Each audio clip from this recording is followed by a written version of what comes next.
Welcome to Daily Book Insight. Today, we're diving into a book that's making some serious waves. The Anxious Generation by social psychologist Jonathan Haidt. It tackles a really tough question, one that a lot of us are asking. Why are so many kids and teenagers today struggling with their mental health?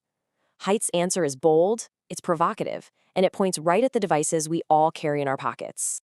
So, to really bring this home, let's start with a quick story from the book. It's about a 14-year-old named Emily. She goes off to a summer camp, no phone, no social media, and she's just thriving. She's happy, engaged, alive. But the moment she gets her phone back, all that anxiety and distress comes rushing right back in. Her story isn't just some random anecdote. It's a perfect snapshot of the powerful hold the digital world has on this generation. And look, Emily's story, it's not a one-off, not even close. It's part of a huge global trend. Haidt argues we're watching a synchronized collapse in adolescent mental health all around the world. He calls it an epidemic unlike anything we have ever seen before. Okay, so here's how we're going to break this down. First, we'll look at the sheer scale of the problem.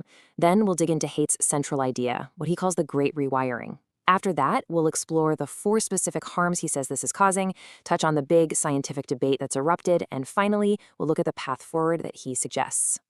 First up, let's try to wrap our heads around the scale of this. Haidt calls it a tidal wave of suffering. And when you look at the data, you start to see why.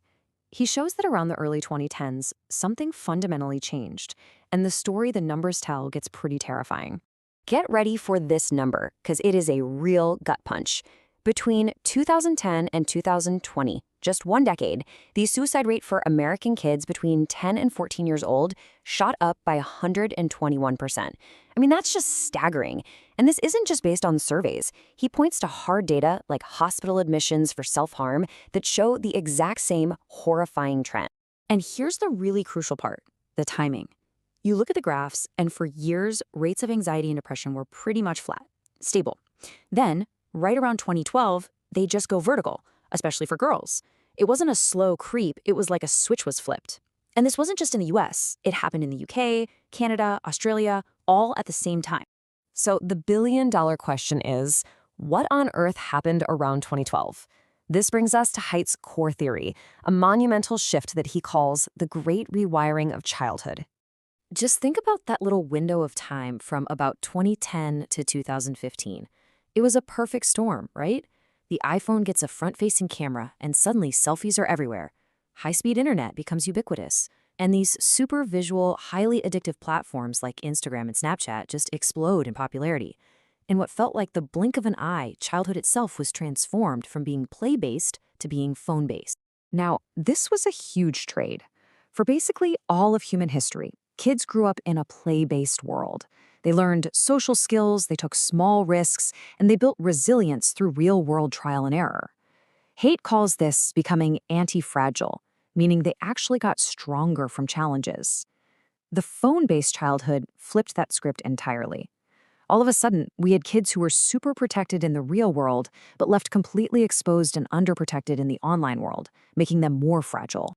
Now, according to Haidt, this new phone-based childhood isn't just different, it's actively damaging. He argues that it inflicts 4 specific foundational harms on the developing brains of kids and teens. Okay, first up, social deprivation. It's this wild paradox, isn't it? Kids today are more connected than any generation in history, and yet they report being lonelier than ever. And why is that? Well, because a text or a like or a snap just can't replace the richness of being with someone face to face. You miss the body language, the tone of voice, the real empathy. Put simply, screen time is crowding out friend time. Second, and this is a big one, sleep deprivation. Puberty already messes with sleep schedules, but smartphones have just poured gasoline on that fire. The blue light from the screen tricks their brains into thinking it's daytime, and the endless scroll of content keeps their minds buzzing when they should be winding down. And we know for a fact that not getting enough sleep is a direct path to anxiety and depression. Third is attention fragmentation.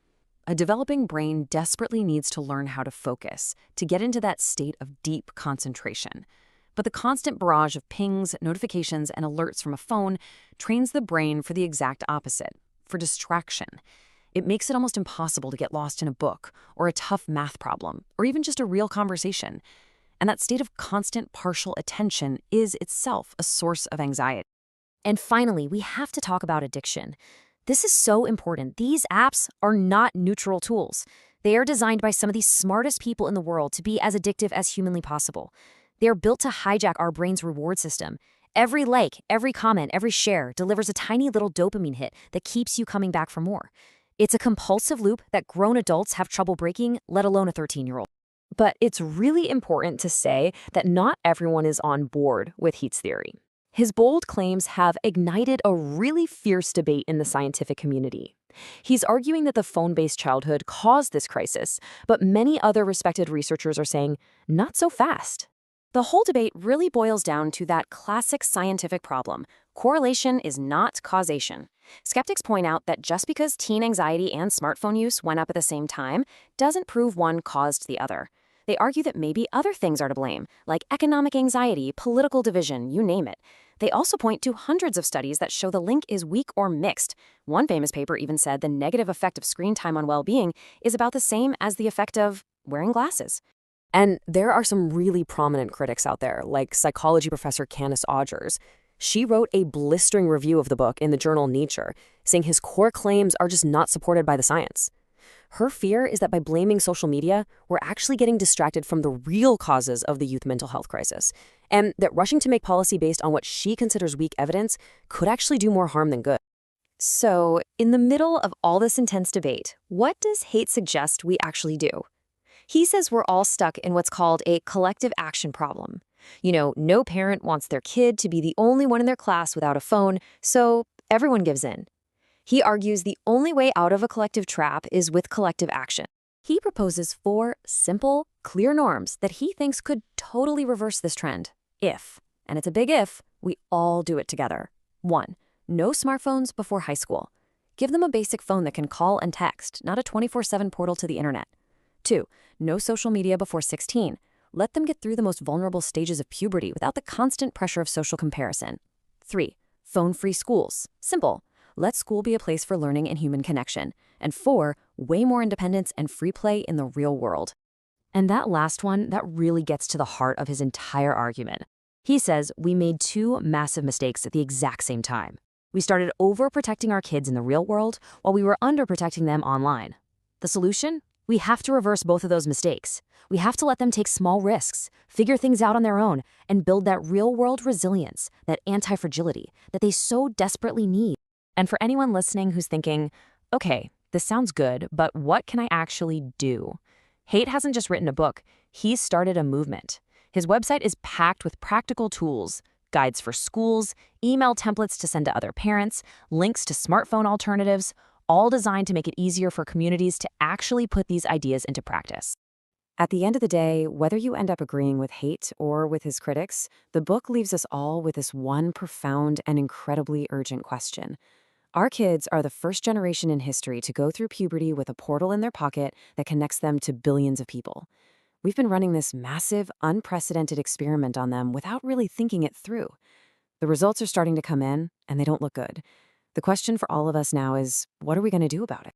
Thank you for joining Daily Book Insight. If you found this analysis valuable, please like, subscribe, and share it with family and friends who want to upgrade their life. We'll see you next time.